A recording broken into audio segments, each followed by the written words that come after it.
Hello, good morning dear students. Online classes में आपका स्वागत है। पिछले लेक्चर में हमने फैक्टर प्राइसिंग के बारे में पढ़ा था। भाई किस प्रकार से जो साधनों की कीमत है वो निर्धारित की जाती है किसी भी उद्योग के द्वारा या किसी भी फर्म के द्वारा। उसी के अंदर आपका एक टॉपिक है बैकवर्ड बाइंडिंग सप्लाई कर ऑफ लेबर, श्रम का पीछे की ओर मुड़ा हुआ पूर्ति वक्र।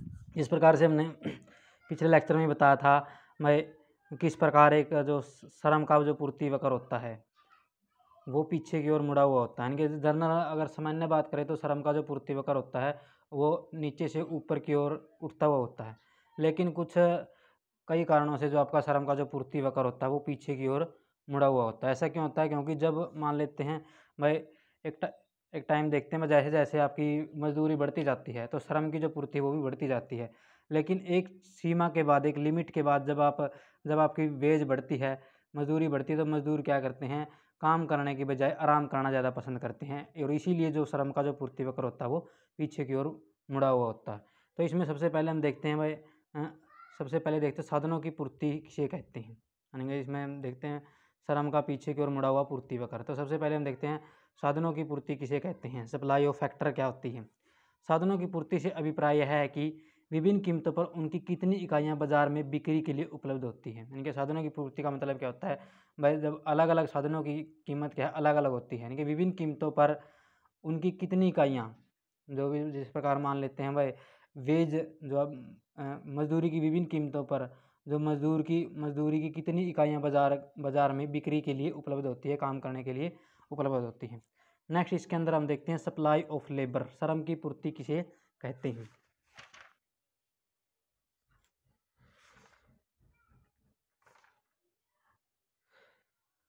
तो श्रम की पूर्ति से अभिप्राय है कि एक निश्चित मजदूरी दर पर एक श्रमिक कितने घंटे के अपना श्रम बेचने के लिए तैयार होता है। यानी कि जो आपकी श्रम की पूर्ति से हमारा अभिप्राय है कि मैं एक निश्चित मजदूरी दर पर कितने घंटे के लिए कोई भी श्रमिक अपना श्रम बेचने के लिए क्या होता है, तैयार होता है। या फिर हम कह सकते हैं भी श्रम की पूर्ति से अभिप्राय, श्रम की पूर्ति से जो हमारा अभिप्राय है वो क्या है, श्रमिकों की संख्या जो मजदूरी की विभिन्न दरों पर अपना श्रम बेचने के लिए तैयार है। यानी कि जो श्रम की पूर्ति क्या होती है, श्रमिकों की संख्या जो मजदूरी की विभिन्न दरों पर अपना श्रम बेचने के लिए क्या होती है, तैयार होती है। या फिर मजदूरी की विभिन्न दरों पर प्रत्येक श्रमिक कितने घंटे या दिनों के लिए काम करने के लिए तैयार है। यानी कि मजदूरी की विभिन्न दर है और जो प्रत्येक श्रमिक है वो कितने घंटों के लिए या दिनों के लिए काम करने के लिए तैयार है। सामान्य रूप से मजदूरी की दर तथा श्रम की पूर्ति में प्रत्यक्ष संबंध पाया जाता है। हम देखते हैं जो आपकी मजदूरी की दर होती है और जो श्रम की पूर्ति होती है उसमें डायरेक्ट रिलेशन होता है, प्रत्यक्ष संबंध पाया जाता है। इसका अभिप्राय है कि मजदूरी की ऊंची दर पर श्रम की पूर्ति अधिक होगी। यानी कि जब वेज रेट ज़्यादा होगी तो श्रम की जो सप्लाई ऑफ लेबर है वो भी क्या होगी, ज़्यादा होगी, और जब वेज रेट कम होगी तो सप्लाई ऑफ लेबर वो भी क्या होगी, कम होगी। तो इस प्रकार से श्रम की ऊंची मजदूरी दर पर क्या होगी, श्रम की पूर्ति अधिक होगी, और निचली दर पर श्रम की पूर्ति क्या होगी, कम होगी। प्रत्येक श्रमिक अपने श्रम को बेचकर कम से कम इतनी आय जो है अवश्य प्राप्त करना चाहेगा जो उसके न्यूनतम जीवन स्तर को कायम रखने के लिए आवश्यक है। यानी कि कोई भी श्रमिक काम पर तब तक काम पर जब लगेगा जब उसको क्या हो, अपना जो न्यूनतम जीवन स्तर को कायम रखने के लिए उसको क्या मिले, उसके काम के बदले मजदूरी मिले। इस प्रकार श्रमिकों का जीवन स्तर उनकी मजदूरी की न्यूनतम सीमा को निर्धारित करता है।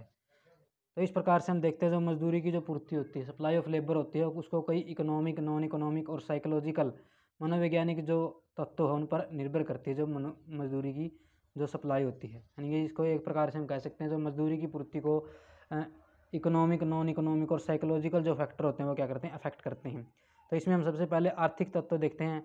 आर्थिक तत्वों में जैसे आपका वर्तमान रोजगार है, इकोनॉमिक फैक्टर के अंदर आता है भाई वर्तमान रोजगार है, रोजगार का स्तर क्या है वर्तमान में, लोगों की मौद्रिक आय में वृद्धि की इच्छा कितनी है, श्रमिकों की सामूहिक सौदेबाजी की शक्ति क्या है, जनसंख्या का आकार क्या है, आय का वितरण किस प्रकार से है।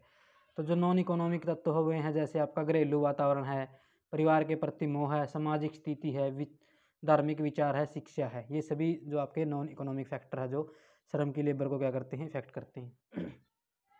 फिर मनोवैज्ञानिक तत्वों में हम ले सकते हैं जो मनोवैज्ञानिक जो फैक्टर होते हैं वो भी काफ़ी सीमा तक श्रम की पूर्ति को क्या करते हैं, प्रभावित करते हैं। मनोवैज्ञानिक तत्वों के आधार पर एक श्रमिक निर्णय लेता है कि उसे कितने समय काम करना है और कितने समय आराम करना है। यानी कि जो साइकोलॉजिकल जो फैक्टर होते हैं उनमें एक श्रमिक यह निर्णय लेता है कि उसने कितने समय तो काम करना है और कितने समय उसने आराम करना है। तो सामान्य रूप से हम देखते हैं जो आपका पूर्ति वक्र होता है उसका ढलान बाईं ओर से दाईं ओर यानी कि ऊपर की ओर उठता हुआ होता है। जैसे हम देखते हैं जो श्रम का पूर्ति वक्र होता है, यहाँ पर आपकी लेबर यूनिट ऑफ लेबर है, यहाँ पर वेज है। तो जैसे जैसे वेज बढ़ती है तो जो आपकी सप्लाई ऑफ लेबर है या यूनिट ऑफ लेबर है वो भी क्या है, बढ़ती है। तो ये जो आपका श्रम का जो पूर्ति वक्र होता है वो इस प्रकार का होता है, नीचे से ऊपर की ओर उठता हुआ होता है या बाएं से दाएं की ओर ऊपर उठता हुआ होता है। परंतु मनोवैज्ञानिक तत्वों के फलस्वरूप, जैसा कि आगे इस चित्र में दिखाया गया है, मैं कुछ मनोवैज्ञानिक तत्वों के फलस्वरूप जो आपका जो श्रम का जो सप्लाई वक्र है वो क्या होता है, पीछे की ओर मुड़ा हुआ हो सकता है। इसका कारण यह है कि जब मजदूरी की दर एक विशेष स्तर से अधिक हो जाती है, यानी कि जब मजदूरी की जो वेज रेट होती है एक विशेष स्तर से अधिक हो जाती है तो श्रमिक काम के स्थान पर आराम को अधिक पसंद करते हैं, यानी कि वो काम के स्थान पर आराम करना पसंद करने लग जाते हैं। तो इसका अभिप्राय है कि मजदूरी अधिक हो जाती है तो श्रमिक काम के स्थान पर आराम करना पसंद। इसका अभिप्राय है कि ऊंची दर पर श्रम की पूर्ति कम होने लगती है, यानी कि जब मजदूरी की श्रम का जो पूर्ति वगैरह पीछे की ओर मुड़ा हुआ क्यों होता है, क्योंकि मजदूरी की ऊंची दर पर जो श्रम की पूर्ति है वो क्या है, कम होने लग जाती है और श्रम का जो पूर्ति वगैरह है वो पीछे की ओर मुड़ने लगता है। इसका कारण है कि जब वास्तविक मजदूरी बढ़ती है तो उसके दो प्रकार से इफेक्ट पड़ते हैं, यानी कि जब आपकी रियल जो आपकी वेज है वो बढ़ती है तो उसके दो प्रकार से इफेक्ट पड़ते हैं। एक तो होता है आपका प्रतिस्थापन प्रभाव और एक होता है आपका आय प्रभाव। प्रतिस्थापन प्रभाव क्या होता है, मजदूरी में होने वाली वृद्धि श्रमिक को अधिक काम करने के लिए प्रेरित करती है, यानी कि जैसे जैसे मजदूरी में वृद्धि होगी तो श्रमिक को वो अधिक काम करने के लिए क्या करती है, प्रेरित करती है। वह आराम के स्थान पर काम को अधिक पसंद करने लगता है, वह आराम के घंटों के स्थान पर काम के घंटों का प्रतिस्थापन करता है। अतः प्रतिस्थापन प्रभाव के कारण मजदूरी में होने वाली वृद्धि के फलस्वरूप श्रमिकों की पूर्ति में क्या होती है, वृद्धि होती है। श्रमिकों की पूर्ति की दृष्टि से प्रतिस्थापन प्रभाव सदैव क्या होता है, धनात्मक होता है। स्टार्टिंग में हम देखते हैं जैसे जो लेबर करो श्रम का वो पीछे और मुड़ा हुआ, स्टार्टिंग में जैसे जैसे वेज रेट बढ़ती है तो आपकी जो प्रतिस्थापन प्रभाव के कारण यानी कि वो आराम की बजाय ज़्यादा काम करना पसंद करता है तो आपका जो श्रम का जो पूर्ति वगैरह है वो नेगेटिव स्लोप का होता है, धनात्मक संबंध होता है। नेक्स्ट इसके अंदर देखते हैं हम आय प्रभाव या इनकम इफेक्ट क्या होता है। मजदूरी की दर में होने वाली वृद्धि के कारण श्रमिकों की आय में वृद्धि होती है। जैसे जैसे मजदूरी की दर में वृद्धि होती चली जाएगी श्रमिकों की आय में क्या होती चली जाएगी, वृद्धि होती चली जाएगी। उसकी आर्थिक स्थिति में सुधार होता है, वह काम के स्थान पर आराम को अधिक पसंद करने लगता है, यानी कि जैसे उसके पास ज़्यादा पैसा या इनकम आएगी तो वो काम के स्थान पर क्या करेगा, आराम करना पसंद करेगा। तो इसलिए आय प्रभाव के फलस्वरूप काम करने की प्रवृत्ति क्या हो जाती है, कम हो जाती है और आराम करने की प्रवृत्ति क्या है, बढ़ जाती है। तो इसलिए जो श्रम की पूर्ति के साथ जो इनकम है उसका क्या होता है, नेगेटिव इफेक्ट होता है, यानी कि नेगेटिव प्रभाव होता है। मजदूरी की दर में होने वाले परिवर्तन के आय प्रभाव और प्रतिस्थापन प्रभाव विपरीत दिशाओं में काम करते दोनों। मजदूरी की दर पर सामान्यतः प्रतिस्थापन प्रभाव आय प्रभाव की तुलना में अधिक शक्तिशाली होता है क्योंकि कुल आय काफ़ी कम होती है। मजदूरी की दर जैसे जैसे बढ़ती जाती है श्रमिक प्रतिस्थापन प्रभाव के कारण आराम के स्थान पर काम अधिक करता है। जब प्रतिस्थापन प्रभाव आय प्रभाव से अधिक हो जाता है तो श्रम की पूर्ति का वक्र का ढलान धनात्मक अर्थात ऊपर की ओर होता है। इसके विपरीत जब मजदूरी की दर एक सीमा से अधिक बढ़ जाती है तो श्रमिकों की आय काफ़ी अधिक हो जाती है। इस स्थिति में श्रमिक काम करने के स्थान पर आराम करना अधिक पसंद करता है। तो इस प्रकार आय प्रभाव प्रतिस्थापन प्रभाव से क्या जाता है, अधिक हो जाता है तथा श्रम की पूर्ति वक्र जो श्रम का पूर्ति वक्र वो क्या होता है, नेगेटिव ढलान का हो जाता है। यानी कि जैसे हम देखते हैं ये जो श्रम का है पीछे की ओर मुड़ा हुआ वक्र है। जैसे जैसे आपकी वेज रेट बढ़ती है तो सप्लाई ऑफ लेबर भी क्या है, बढ़ती चली जाती है। लेकिन इस जो आपकी वेज रेट है WP के एक लिमिट के बाद जो आपका श्रम का जो पूर्ति वगैरह वो पीछे की ओर मुड़ा हो जाता है। यहाँ तक तो जो आपका इनकम इफेक्ट है वो प्रतिस्थापन प्रभाव हो वो काम करता है। भाई आपकी मजदूरी बढ़ती है तो आपका जो वो है सप्लाई ऑफ लेबर वो भी क्या बढ़ती है, लेकिन इस पॉइंट के बाद आय प्रभाव क्या है, प्रतिस्थापन प्रभाव पर हावी हो जाता है, जिसके कारण जो श्रम का जो पूर्ति वगैरह वो पीछे की ओर मुड़ जाता है। तो इस प्रकार से हम कहते हैं कि जैसा कि इसमें चित्र में दिखाया गया आपका श्रम का जो पूर्ति वगैरह वो पीछे की ओर मुड़ा हुआ। इससे प्रकट होता है कि OW तक यानी कि OW तक मजदूरी बढ़ने पर श्रम की पूर्ति बढ़ रही है, परंतु मजदूरी की दर OW से बढ़कर OW1 हो जाती है तो श्रम की पूर्ति ON से कम होकर क्या स्टार्टिंग में देखते हैं OW थी तो श्रम की सप्लाई कितनी थी, ON थी। लेकिन जब मजदूरी OW1 हो जाती है तो श्रम की जो सप्लाई वो कम होकर कितनी हो जाती है, ON1 हो जाती है। फिर इसके अंदर हम देखते हैं पूंजी की पूर्ति क्या होती है। पूंजी वस्तुओं का चूंकि फर्मों द्वारा उत्पादन किया जाता है, जो पूंजीगत जो वस्तुएं होती हैं उनका फर्मों के द्वारा ही उत्पादन किया जाता है, इसलिए अन्य उत्पादित वस्तुओं की तरह उनकी पूर्ति तक कीमत का संबंध क्या होता है, प्रत्यक्ष संबंध होता है। अन्य बातें समान रहने पर कीमत के बढ़ने पर पूंजी की पूर्ति बढ़ती है तथा कीमत के कम होने पर पूंजी की पूर्ति क्या है, कम होती है। पूंजी की कीमत सामान्यतः ब्याज के रूप में दी जाती है। जब पूंजी के लिए दी जाने वाली ब्याज की दर उपभोक्ता वस्तुओं की कीमत की तुलना में अधिक होती है तो फर्म उपभोक्ता वस्तुओं के उत्पादन के लिए कम साधनों का प्रयोग करेगी और पूंजीगत वस्तुओं के उत्पादन के लिए अधिक साधनों का प्रयोग करेगी। इसलिए कहा जा सकता है कि पूंजी की पूर्ति का पूंजी के लिए दी जाने वाली कीमत अर्थात ब्याज की दर के साथ डायरेक्ट रिलेशन होता है। नेक्स्ट इसके अंदर आता है उद्यमी की पूर्ति, सप्लाई ऑफ इंटरप्रेन्योर्स। उद्यमियों की पूर्ति का उद्यम की अनुमानित आय से प्रत्यक्ष संबंध होता है। उद्यम की अनुमानित आय जितनी अधिक होगी एक व्यक्ति को उद्यमी बनने की संभावना उतनी ही अधिक होगी तथा उनकी पूर्ति में भी उतनी ही अधिक वृद्धि होगी। हम जानते हैं कि पूर्ण प्रतियोगिता की स्थिति में पूर्ण प्रतियोगिता की तुलना में लाभ की संभावना क्या होती है, अधिक होती है। इसलिए उन उद्योगों में उद्यमियों की पूर्ति अधिक होगी जिनकी प्रवृत्ति अल्पाधिकार या एकाधिकार है। इसके अतिरिक्त किसी देश के पेटेंट्स, कर संबंधी तथा ट्रस्ट विरोधी नियमों आदि का भी उद्यमियों की पूर्ति पर क्या पड़ता है, प्रभाव पड़ता है। नेक्स्ट इसके अंदर आपकी बुक के अंदर छोटा टॉपिक दे रहा है कि इस प्रकार से प्रतियोगी फर्म के अंदर साधनों की कीमत का निर्धारण होता है। या पढ़ लेना भाई, एक साइड में आपकी सप्लाई दे रखी है, एक साइड में डिमांड दे रखी। प्रतियोगी फर्म के अंदर दे रखी है भाई, पहले तो हमने परफेक्ट कंपटीशन के अंदर देखा था भाई, उसकी सप्लाई ऑफ लेबर क्या रहती है, कॉन्स्टेंट रहती है और आपकी डिमांड के द्वारा ही साधनों की जो कीमत है उसका निर्धारण होता है। लेकिन जब हम अन्य जो मार्केट की स्थिति देखते हैं, प्रतियोगी फर्म के अंदर देखते हैं, तो वहाँ पर जो सप्लाई ऑफ लेबर है वो क्या है, कॉन्स्टेंट नहीं रहती, वो क्या है वेज के बढ़ने के साथ साथ सप्लाई ऑफ लेबर क्या है, बढ़ती चली जाती है। तो इस प्रकार से जहाँ पर आपकी डिमांड और सप्लाई दोनों बराबर होगी वहीं पर आपका वेज का डिटर्मिनेशन होगा या साधनों की कीमत का निर्धारण होगा। नेक्स्ट जो आपका टॉपिक है उसमें हम देखते हैं भाई रेंट क्या होता है, लगान।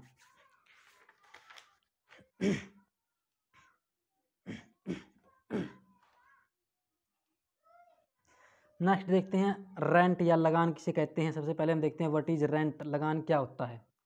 तो जो आपका हम अगर आम बोलचाल की भाषा में लगान या किराया शब्द का प्रयोग उस भुगतान के लिए किया जाता है, यानी कि जो भी आपका लगान को हम किराया ही बोल सकते हैं। तो शब्द का प्रयोग उस भुगतान के लिए किया जाता है जो किसी वस्तु जैसे मकान, दुकान, फर्नीचर, क्रॉकरी आदि की सेवाओं का उपभोग करने के लिए अथवा उत्पादन के साधनों के रूप में प्रयोग करने के लिए नियमित रूप से एक निश्चित अवधि के लिए किया जाता है। यानी कि जो रेंट का मतलब क्या होता है, मान लेते हैं हम कोई भी मकान किसी का किराए पर लेते हैं तो उसका जो भी भुगतान हम करते हैं निश्चित अवधि के लिए, मान लेते हैं 1 महीने के लिए लेते हैं, तो हम महीने वाइज उसका क्या करते रहते हैं, जो भी हमने मकान जो रेंट पर लिया, किराए पर लिया है, उसका महीने वाइज भुगतान करते रहते हैं। तो उसी को हम क्या कहते हैं, आपका किराया या लगान कहते हैं, तो साधारण बोलचाल की भाषा में। परंतु अर्थशास्त्र में लगान शब्द का प्रयोग उत्पादन के उन साधनों के लिए दिए जाने वाले भुगतान के लिए ही किया जाता है जिनकी पूर्ति अपूर्णता लोचदार होती है। यानी कि अगर इकोनॉमिस्ट में रेंट की बात करें तो जो आपका लगान शब्द का प्रयोग उत्पादन के उन साधनों के लिए किया जाने वाला भुगतान है के लिए भुगतान किया जाता है जिनकी पूर्ति अपूर्णता बेरोजगार होती है, यानी कि जिनकी पूर्ति क्या होती है, अपूर्णता बेरोजगार होती है। इस संबंध में प्रमुख उदाहरण जैसे हम देख सकते हैं भूमि का दिया जा सकता है। जो भूमि की पूर्ति होती है वो क्या होती है, अपूर्णता बेरोजगार होती है। परंपरावादी और शास्त्रीय जैसे रिकार्डो के अकॉर्डिंग हम देखते हैं लगान भूमि की मौलिक तथा अवसर शक्ति का प्रयोग करने के लिए दिया जाने वाला भुगतान है। यानी कि जिस प्रकार से हम कोई भी भूमि एक एकड़ ज़मीन लेते हैं किसी की रेंट पर, तो इस प्रकार से जो आपके रिकार्डो वो कहते हैं भी जो लगान होता है वो भूमि की मौलिक और अनश्वर शक्ति का प्रयोग करने के लिए दिया जाने वाला क्या है, भुगतान है। तो इस प्रकार से लगान जो आपके क्लासिकल दृष्टि के अनुसार आर्थिक लगान भूमि की सेवाओं से प्राप्त आय है। यानी कि जो आर्थिक लगान क्या होता है भाई, जो आपकी भूमि की सेवाओं से प्राप्त आय होती है। भूमि प्रकृति द्वारा दिया गया निःशुल्क साधन है। भूमि की पूर्ति एक अर्थव्यवस्था के लिए शिथिल या पूर्णतः बेलोचदार है। यह भी ध्यान रखना चाहिए कि यदि आप एक ऐसी भूमि का प्रयोग करें जिसमें ट्यूबवेल लगा हुआ है तो इस भूमि के लिए भूमिपति को दिया जाने वाला भुगतान आर्थिक लगान नहीं कहलाएगा। यानी कि अब मान लेते हैं भाई कोई भी भूमि आप प्रयोग कर रहे हैं, उसके अंदर ट्यूबवेल भी लगा हुआ है, तो अगर आप अकेली भूमि का प्रयोग करते हैं तो वो क्या होगा, आर्थिक लगान होगा। लेकिन जब आप साथ में उसके ट्यूबवेल का भी किराया देते हो तो वो एक प्रकार का आर्थिक लगान नहीं है। इसका कारण यह है कि यह भुगतान केवल भूमि के प्रयोग के लिए नहीं दिया जाता, बल्कि इसमें भूमि पर ट्यूबवेल के रूप में लगी पूंजी का ब्याज भी शामिल है। इसलिए इस भुगतान को ठेका लगान कहा जाएगा। ठेका लगान वह भुगतान है जो भूमि तथा उस पर निवेशित पूंजी आदि की सेवाओं के लिए पूर्व निर्धारित शर्तों के अनुसार होता है। ठेका लगान का वह भाग जो केवल भूमि की सेवाओं के लिए प्राप्त होता है आर्थिक लगान कहलाता है। अतः रिकार्डो तथा अन्य परंपरागत अर्थशास्त्रियों के अनुसार आर्थिक लगान वह लगान है जो केवल भूमि की सेवाओं के लिए प्रदान होता है। तो इस प्रकार से जो आर्थिक लगान को अधिक्य भी कहा जाता है, क्योंकि यह भूमि स्वामी की तरफ से बिना कोई प्रयत्न किए प्राप्त होता है। तो जो प्रोफेसर बोल्डिंग इसे आर्थिक अधिक्य कहते हैं। आधुनिक अर्थशास्त्री जैसे श्रीमती जॉन रॉबिन्स बोल्डिंग के अनुसार उत्पादन के प्रत्येक साधन की आय का एक भाग अथवा कुल आय लगान कहला सकती है। केवल भूमि से प्राप्त होने वाली आय को ही लगान नहीं कहा जाएगा। लगान का आधुनिक अर्थ अवसर लागत के सिद्धांत पर आधारित है। यानी कि जो आपकी श्रीमती जॉन रॉबिन्स कहते हैं, जो लगान का जो आधुनिक सिद्धांत है वो किस पर आधारित है, जो आधुनिक अर्थ है वो अवसर लागत पर आधारित है। उत्पादन के विभिन्न साधनों जैसे भूमि, श्रम, पूंजी आदि के कई उपयोग होते हैं। इसके प्रत्येक साधन का प्रयोग उसके लिए किया जाएगा जिससे उसकी आय अधिकतम होगी। एक साधन की अधिकतम आय वाले उपयोग में प्रयोग करने की अवसर लागत उत्पादन का वह मूल्य होता है जिसको वह साधन दूसरे सबसे उत्तम वैकल्पिक प्रयोग में काम करने के फलस्वरूप प्राप्त होगा। यानी कि जब हम देखते हैं जब उत्पादन के साधन को विभिन्न कार्यों में लगा सकते हैं, तो अगर आधुनिक जो अवसर लागत क्या होती है, वह किसी भी साधन को एक काम से हटाकर दूसरे सर्वश्रेष्ठ विकल्प पर लगाना, वो क्या होती है, उसकी पहले वाले साधन की अवसर लागत कहा जाएगा। तो इसमें इस प्रकार से कह सकते हैं भी हस्तांतरण आय वह न्यूनतम आय है जो एक उत्पादन के साधन को जहाँ वह काम कर रहा अवश्य मिलनी चाहिए, अन्यथा वह किसी अन्य व्यवसाय में अपने काम को हस्तांतरित कर लेगा और उसे वह यह न्यूनतम आय प्राप्त हो जाएगी। एक साधन की हस्तांतरण आय की तुलना में वास्तविक आय जितनी अधिक होगी उसे लगान कहा जाएगा। यानी कि तो लगान किसे कहते हैं, वास्तविक आय के में से अगर आप हस्तांतरण आय निकाल दोगे तो उसको हम क्या कहते हैं, लगान कहते हैं। तो इस प्रकार से अगर अन्य शब्दों में मान लेते हैं, लगान किसी भी साधन द्वारा अर्जित वह कमाई है जिसकी न्यूनतम पूर्ति कीमत से अधिक होती है। यानी कि जिसकी न्यूनतम पूर्ति कीमत से क्या होती है, अधिक होती है। मान लीजिए आपके कॉलेज के चपरासी को मान लेते हैं 2000 रुपये प्रति महीना वेतन मिलता है। यदि वह चपरासी बैंक में नौकरी करता है तथा उसे 2500 प्रति महीना मिलता है तो उसकी वास्तविक आय 2500 तथा हस्तांतरण आय कितनी है, 2000 है। तो इस प्रकार से उसको जो 500 रुपये अधिक मिल रहे हैं वो क्या हो गए, उसको हम लगान कह सकते हैं। तो नेक्स्ट इसके अंदर हम इसकी डेफिनेशन लेते हैं। प्रोफेसर कार्वर के अकॉर्डिंग भूमि के प्रयोग के लिए दी गई कीमत क्या है, लगान है। नेक्स्ट इसके अंदर हम देखते हैं भाई लगान के टाइप्स क्या क्या हैं, टाइप्स ऑफ रेंट क्या क्या हैं। सबसे पहले आर्थिक लगान हमने देख ही लिया। भाई आर्थिक लगान को अधिक्य लगान भी कहते हैं। तो आर्थिक लगान क्या होता है, भूमि के प्रयोग के लिए जो लगान दिया जाता है, जो कीमत दी जाती है उसको हम क्या कहते हैं, आर्थिक लगान। केवल भूमि के प्रयोग के लिए किया जाने वाला भुगतान आर्थिक लगान कहलाता है। अर्थशास्त्र में लगान शब्द का प्रयोग आर्थिक लगान के लिए किया जाता है। अतः रिकार्डो तथा दूसरे परंपरागत अर्थशास्त्रियों के अनुसार आर्थिक लगान वह लगान है जो केवल भूमि की सेवाओं के लिए प्राप्त होता है। आर्थिक लगान को अधिक्य सरप्लस भी कहा जा सकता है क्योंकि वह भूमि स्वामी की तरफ से बिना कोई प्रयत्न के प्राप्त होता है। बोल्डिंग ने इसको आर्थिक अधिक्य कहा है। नेक्स्ट इसके अंदर आता है कुल लगान क्या होता है। कुल लगान वह लगान है जो भूमि की सेवाओं तथा उस पर लगाई गई पूंजी के लिए दिया जाता है। कुल लगान में निम्नलिखित जो तत्व आपके आर्थिक लगान केवल भूमि के प्रयोग के लिए किया जाने वाला भुगतान है। भूमि की उन्नति के लिए अर्थात भूमि के निकट कुएं खुदवाना, झोपड़ी बनवाना, नालियाँ बनवाने आदि पर जो धन व्यय किया जाता है उसका ब्याज कुल लगान में शामिल किया जाता है। तो भूमिपति भूमि के सुधार के लिए धन व्यय करके जोखिम उठाता है तो इस जोखिम का पुरस्कार भी कुल व्यय के अंदर शामिल किया जाता है। नेक्स्ट इसके अंदर आता है आपका दुर्लभता लगान। तो आपके प्रसिद्ध अर्थशास्त्री माल्थस के अनुसार लगान के उत्पन्न होने का मुख्य कारण भूमि का दुर्लभ होना है, अर्थात भूमि की पूर्ति का मांग से कम होना है। समरूप भूमि की दुर्लभता के कारण जो लगान देना पड़ता है उसे दुर्लभता लगान कहते हैं। कि भूमि की दुर्लभता के कारण जो लगान देना पड़ता है उसको हम क्या कहते हैं, दुर्लभता लगान कहते हैं। यदि सब भूमि एक ही प्रकार की हो परंतु भूमि की मांग उसकी पूर्ति से अधिक हो जाए तो सारी भूमि को दुर्लभता के कारण आर्थिक लगान प्राप्त होगा। इसलिए लगान उस समय भी उत्पन्न होगा जब भूमि की पूर्ति बेलोसदार होगी, अर्थात मांग के बढ़ने पर पूर्ति को नहीं बढ़ाया जा सकता। रिकार्डो का यह मत था कि भूमि लाभप्रद तो है लेकिन दुर्लभ भी है। भूमि की उत्पादकता को प्रकृति की उदारता का सूचक हो सकती है, परंतु उसकी कुल पूर्ति का लगभग शिथिल रहना प्रकृति की कंजूसी का प्रतीक है। नेक्स्ट इसके अंदर आपका भेदात्मक लगान क्या होता है? Differential rent. रिकार्डो के अनुसार भूमि की उपजाऊ शक्ति में अंतर पाए जाने के कारण, यानी कि जो भूमि की उपजाऊ शक्ति होती है हम देखते हैं उसमें अंतर पाए जाने के कारण लगान क्या होता है? उत्पन्न होता है। प्रत्येक देश में कई प्रकार की भूमि पाई जाती है। कुछ भूमि अधिक उपजाऊ होती है तथा कुछ भूमि कम उपजाऊ होती है। जब कम उपजाऊ भूमि पर खेती करनी पड़ती है तो अधिक उपजाऊ भूमि के स्वामी को अपेक्षाकृत अधिक उत्पादन प्राप्त होता है। तो यह अधिक है जो भूमि की उपजाऊ शक्ति में भेद पाए जाने के कारण उत्पन्न होता है, भेदात्मक लगान कहलाता है। नेक्स्ट इसके अंदर आता है आपका स्थिति लगान क्या होता है? भूमि की जो स्थिति में अंतर पाए जाने के कारण जो लगान पाया जाता है उसे स्थिति लगान कहते हैं।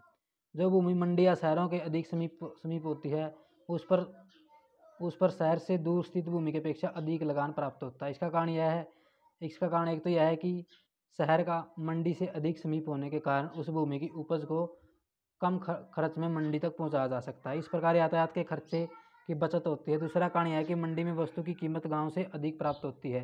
तो इस प्रकार की स्थिति के अंतर के कारण जो भूमिपति को जो अधिक्य प्राप्त होता है उस लगान को क्या कहते हैं? स्थिति लगान कहते हैं। तो आगे नेक्स्ट लेक्चर में हम देखेंगे थ्योरी ऑफ रेंट क्या क्या, जो आपका लगान के क्या सिद्धांत है। इसमें आपका एक तो है रिकार्डियन थ्योरी ऑफ रेंट है, रिकार्डो का लगान का सिद्धांत है, और एक आपका मॉडर्न थ्योरी ऑफ रेंट है, यानी कि रेंट का आधुनिक सिद्धांत क्या है।